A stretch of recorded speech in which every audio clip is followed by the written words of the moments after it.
Your lecturer is Dr. Michael A. Roberto. Dr. Roberto is the Trustee Professor of Management at Bryant University. He earned an MBA and a doctorate in Business Administration from Harvard Business School. At Bryant University, Dr. Roberto has received the Excellence in Teaching Award on 8 occasions, and his innovations in teaching with technology also have earned major awards. In addition to articles in leading professional journals, Dr. Roberto is the author of 2 books: Why Great Leaders Don't Take Yes for an Answer, Managing for Conflict and Consensus, and Know What You Don't Know, How Great Leaders Prevent Problems Before They Happen.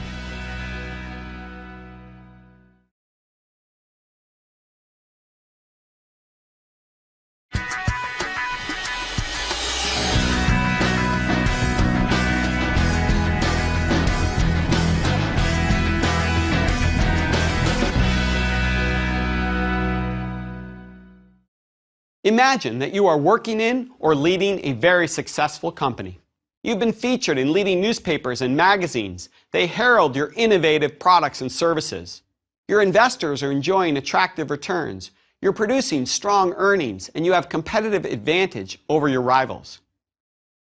I have a harsh truth to share with you.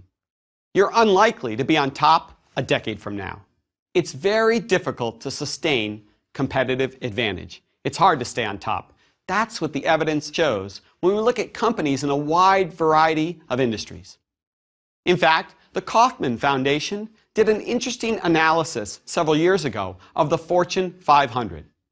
Fortune magazine each year, starting back in the 1950s, produces a list of the 500 largest firms by revenue.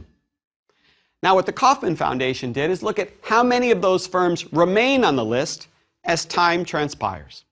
So they looked at the original list produced in 1955 and asked how many firms remained on the list 30 years later.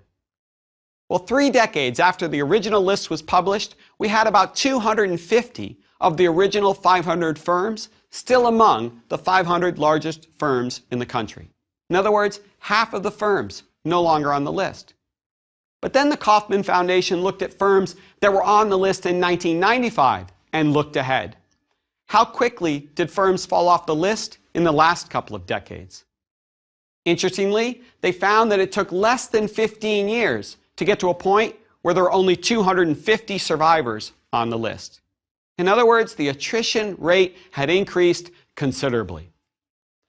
Put another way, they examined the turnover year by year on the Fortune 500 list. And what they found is while there have been some fluctuations over time, there's been overall a trend, a steady increase in turnover over the last few decades among these leading companies. It's really hard to stay on top. You know, some years ago, Andy Grove, the longtime CEO at Intel, a leading microprocessor company, he wrote a book in which he talked about the notion that only the paranoid survive. He said, as a leader, you have to always be ready to confront new competitive threats and be ready to scan your environment and spot the new emerging rival that might knock you off. If you're not paranoid, you won't stay on top. Let's take a look at what's been happening in just a few industries in recent years. In the movie rental business, Blockbuster used to dominate, and Netflix toppled them. In music, we used to go to stores like Tower Records to purchase CDs or even albums many years ago. Today, young people stream music on a service called Spotify. Most of us, when we're thinking about traveling to another city, we think about getting a hotel room. And yet many people today are using a service called Airbnb, and they're finding a room or an apartment that someone owns and is willing to rent for a short period of time to them in that city.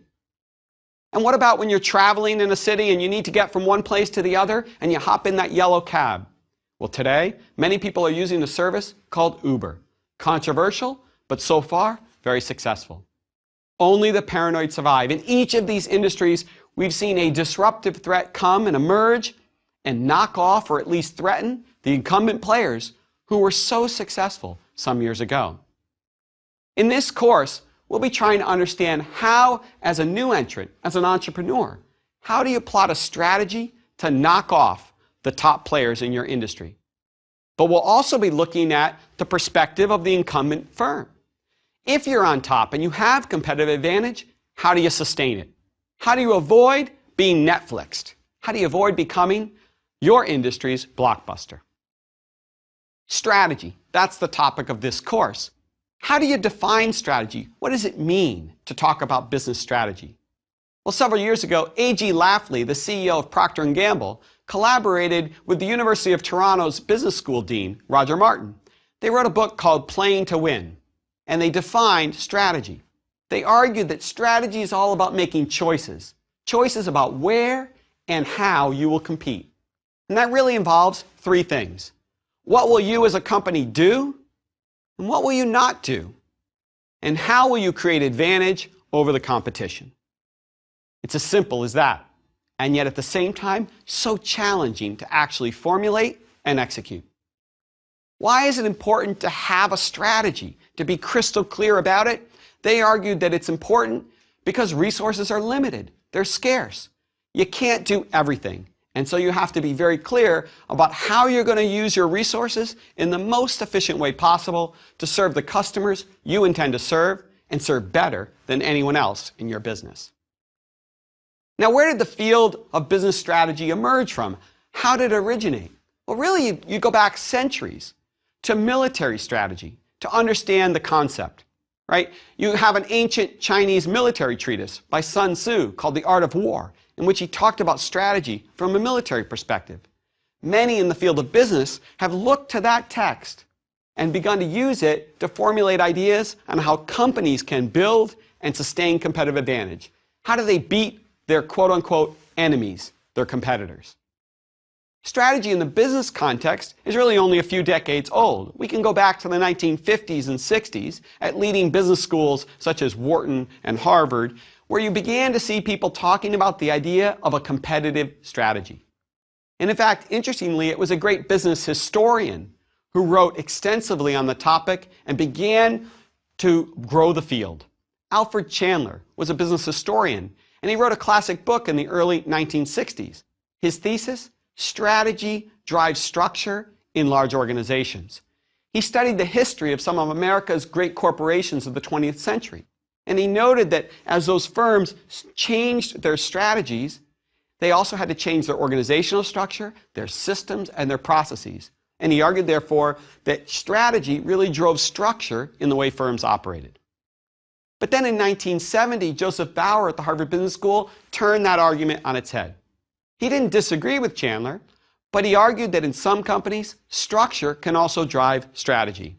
The choices you make about the systems and the organizational structure and the processes and the measurements and reward systems, well, those choices can drive where the firm might go in the future, because they drive the kind of ideas that bubble up from below and get to top management about new products and services that they might offer. The modern field of strategy was really initiated by Ken Andrews and his colleagues at Harvard Business School. And they argued that strategy was a pattern of choices that revealed the purpose and goals of an organization. Later, we began to see the influence of industrial organization economics on the field of strategy.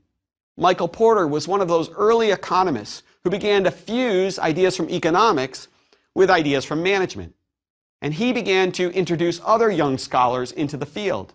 And they began to shape our ideas around how we formulate effective strategies, how we build competitive advantage, and how we sustain it. So what's the fundamental question we're going to try to answer in this course? I would argue it's very simple. It's why do some firms perform better than others? To answer this question, we have to look at two factors, and they become a bit more complex.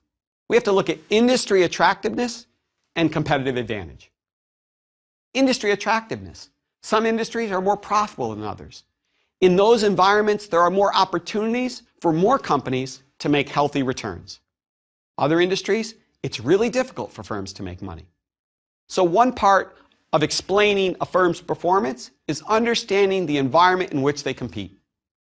But we also then have to understand how they compete against their rivals. And do they have advantage over their rivals? Are you able to generate returns above the industry average? That's what we mean by competitive advantage. And can you do that year after year? Now, there are two key questions related to competitive advantage.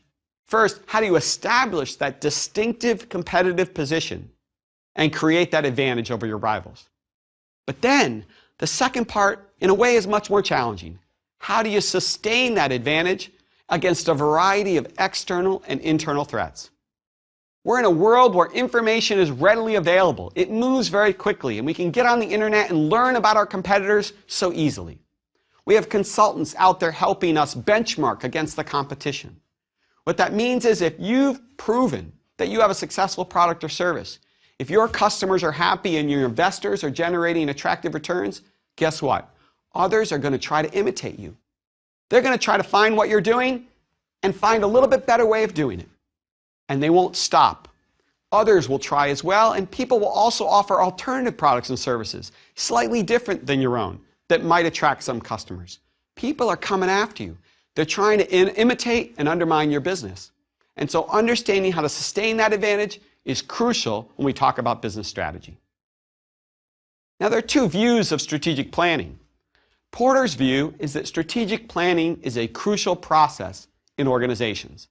He argues for the importance of having an explicit process for formulating strategies, for understanding what the goals are of the corporation and how you intend to achieve them. But some have been much more skeptical and critical of the idea of strategic planning in organizations. Russell Ackoff has a wonderful quote that describes his view and his cynicism about corporate strategic planning. He says, "Most corporate planning is like a ritual rain dance. It has no effect on the weather that follows, but it makes those who engage in it feel that they are in control." Now, it's important to note here that Ackoff is criticizing the strategic planning process in many companies, and I would agree with him. Those processes, especially in large organizations, tend to be very bureaucratic and cumbersome. They take a lot of time, and they actually aren't really about formulating strategy. What happens in the strategic planning process in many firms? Well, there are lots of arguments about exactly what the financial target should be. What should we be trying to achieve? What market share will we have next year? What earnings will we generate? How much revenue should we set out to achieve? But that's not strategic planning. That's really budgeting or the programming of a strategy. Strategy formulation is about making tough choices about how to compete and where to compete. And unfortunately, Ackoff is right. In many corporate strategic planning processes, they don't actually talk about making those tough choices. They argue over financial targets and budgets, and that's not strategy. Some have also criticized the field of strategy by arguing that it's simply not appropriate to talk about establishing and sustaining competitive advantage in today's turbulent environment. Rita McGrath at Columbia has argued that competitive advantage is transient. It's not something you can sustain. It's simply too difficult, she says, for firms to establish an advantage and sustain it over a long period of time. In other words, she says, you have to adapt constantly. You have to manage a pipeline of initiatives, not one set strategy. You have to experiment, you have to iterate, you have to learn. Adapting is what great firms do, not plotting a distinctive position and trying to sustain it. Now, Roger Martin from the University of Toronto, he disagrees with McGrath. He says, don't confuse strategy with strategic planning processes. Yes, you have to adapt and iterate, but you have to begin with a clear set of choices. You have to know what direction you're headed in. Now, from there, you can adapt. But managers, he says, sometimes embrace this adaptive view because they don't want to make hard and perhaps uncomfortable choices. But a great strategist makes those tough choices, and they know where they're headed. Now, they're open to adapting, but they start with a clear sense of direction. Now, Martin and McGrath, they actually don't disagree as much as some have noted that they do. If you actually look at what they're saying, they both fundamentally agree that strategy ultimately is about making choices about what to do and what not to do. And Martin would agree with McGrath that competitive advantage is more fleeting today than it was decades ago. It's harder to stay on top. He just thinks we can't start with a view that you're constantly adapting. You should start with a view that says, here is the clear direction I intend to go in. But then I'm going to listen to the market and to the customer, and I'm going to scan the competition and be ready to flex that strategy appropriately. Now, you might ask, Can I go into a company and can I find a document that says, here's how Dell intends to compete in the computer market? Or here's how Ford Motor Company intends to compete in the automobile market? Is the strategy written down somewhere? And can I find it, read it, and understand it? In other words, is strategy formulation always explicit, conscious, and purposeful? Did Michael Dell have it all figured out in his dorm room when he began to enter the computer market as a young man and dropped out of college to build his company? Did each of these entrepreneurs that we might look at in the course, did they all have it figured out in advance? Did Sam Walton know exactly where he was headed when he launched Walmart stores? I would argue that in many cases, they did not. Yes, we can find some entrepreneurs who had a business plan, who wrote down exactly what they intended to do, and they executed it. But in most cases, we see a lot of adaptation and change, and not everything was thought through in advance.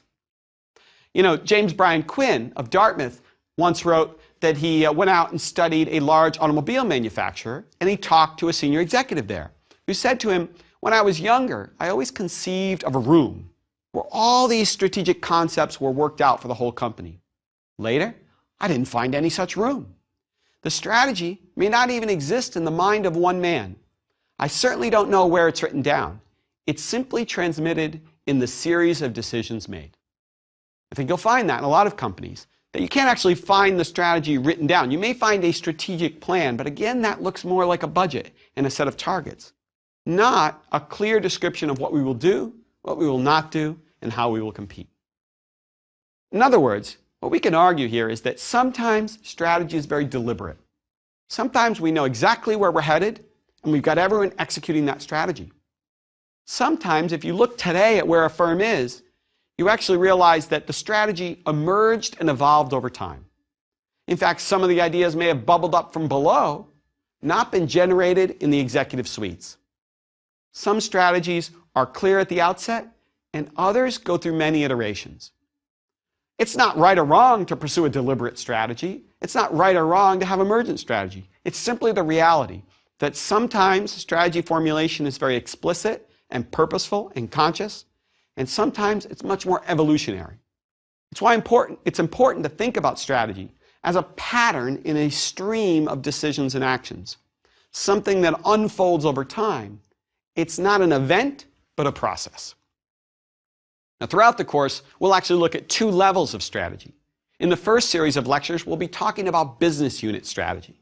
We'll be looking at a particular company and how it tries to beat its rivals in a particular product market, how to compete to win.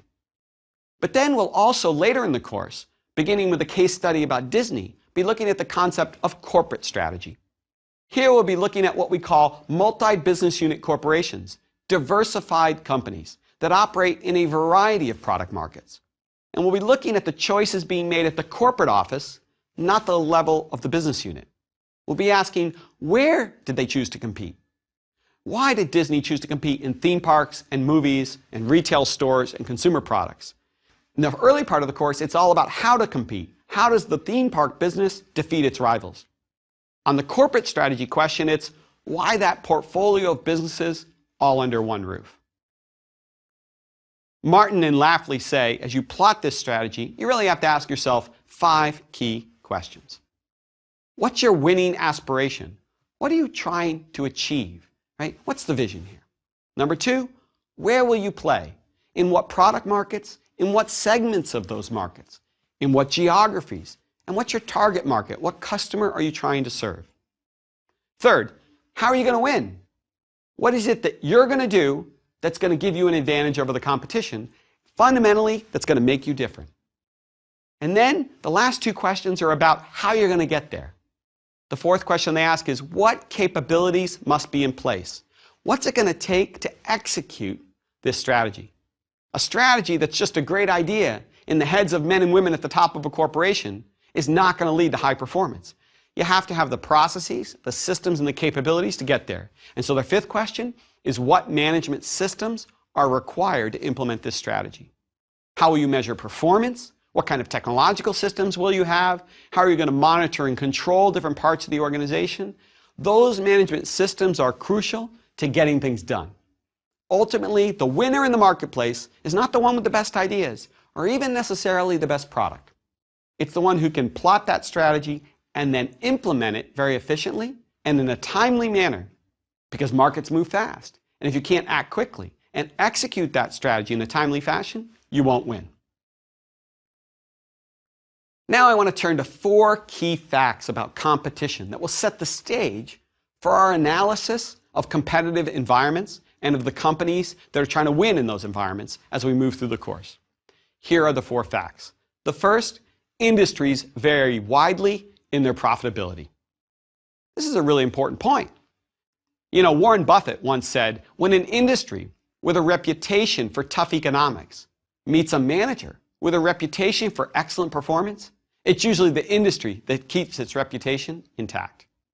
In other words, if you're in a really tough business, it's going to be difficult to make money no matter how smart the management team is. And even if you think you have a great strategy, because frankly, for many years, that business has been one where the fundamental economic forces are causing profitability to be low. So industries vary widely in their profitability.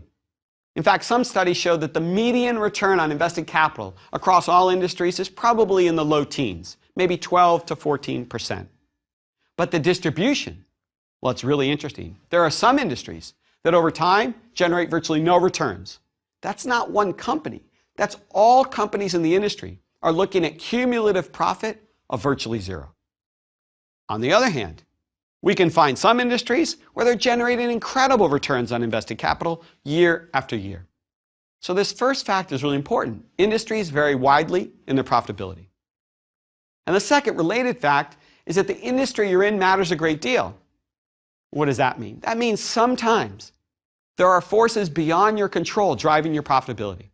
So if you're in the newspaper business today, as the web has grown and as the business is fundamentally transformed, well, no matter how smart your strategy and how capable your management team, your profitability is being driven in large part by greater forces beyond your firm at the industry level in your competitive environment. So industry matters a great deal. There are often things beyond your company's strategy that will drive profitability. The third key fact, competitive advantage certainly may be fleeting, and we've argued that it's really hard to stay on top. If we look at a ranking of the top firms in an industry, and by top I don't mean the highest market share, I mean the highest profitability. Well, if you look at that today, and then look at it 5 years from now, the list may look quite different, and the leader may very well not be the leader any longer. But what about industry structure? If we look at which industries are really profitable today, and then look 5 years ago, or 10 years ago, or 20 years ago, we see the industry structure tends to be much more stable. The high profit industries tend to be high profit industries over time, and the low profit industries, they don't tend to turn it around very quickly. And the structure, how concentrated the industry is. In other words, is the industry one where a few firms dominate or not? That structure tends to be more stable than competitive advantage. Competitive advantage, that can change really quickly. And finally, the fourth fact, industry structure varies widely around the world. You don't have situations where industries look identical in country after country. Yes, we live in a more global world, and yet there are profound differences. So we see some industries that look very fragmented in one country and highly consolidated in others. So be careful when people talk about a global industry. Yes, global trade occurs, but industries and competitive environments can look very different in different parts of the world for a variety of reasons, stretching from consumer tastes and culture to government regulation and institutions and even forms of government. Now, let's take a look at an example to understand these two drivers of profitability, industry structure and competitive advantage. If we looked at the financials for two companies, we'd see something interesting. Let's take Pfizer, a pharmaceutical company, and Alaska Air, an airline company. In 2013, the return on assets for Pfizer, 12.8%. For Alaska Air, 8.7%. Can we conclude from that that Pfizer is a better managed firm than Alaska Air? Be careful. You cannot. You can't just look at the absolute financial returns for these two companies. Why? Pharmaceuticals is a high profit business. Airlines, it's a low profit industry. So if you actually look more deeply, what you'd find is that Alaska Air is outperforming rivals within its industry. That's the key comparison you want to make. Alaska Air has competitive advantage. No, it's not as profitable as Pfizer, but it's in a much tougher environment. It's like a football team playing in a much tougher division. And that's what we have to remember. We're looking for companies that generate excess returns relative to the industry average. That's competitive advantage. So 2 fundamental drivers of superior long-run returns on investment. An attractive industry structure, an environment where the forces are such that profits are there to be made, and competitive advantage. Can we beat our rivals? Can we have a distinctive competitive advantage, a position that we can defend? Now, this is not to say that economics and financial returns are the be-all and end-all for companies. Yes, we have other goals as a company. We want to serve our customers and have an engaged workforce. We want to do things that preserve and protect our environment. There may be other goals, but if we don't make money, it's hard to achieve those other goals. And so we will be talking about financial returns throughout the course. Now, one other note about industries that's really important. As we look across industries, we also see that in some industries, the leader in one year is much more likely to stay on top than in other industries. What do I mean by that? In other words, competitive advantage is fleeting, but it's more fleeting in some industries than others. If you're in semiconductors or computers or electronic components, fast-moving technological industries, well, the chances that someone who's on top today will be on top 5 years from now are much lower than if you're in a more mature, low-tech business, say like beverages or cigarettes or paper mills. So there's real differences in the persistence of high profits in certain industries. We have to be aware of that. Are we in a turbulent environment or a more stable environment? And that will dictate how quickly we have to be ready to adapt our strategy. Remember what Martin and McGrath were arguing about. How important is it to adapt, to evolve, to iterate, to experiment?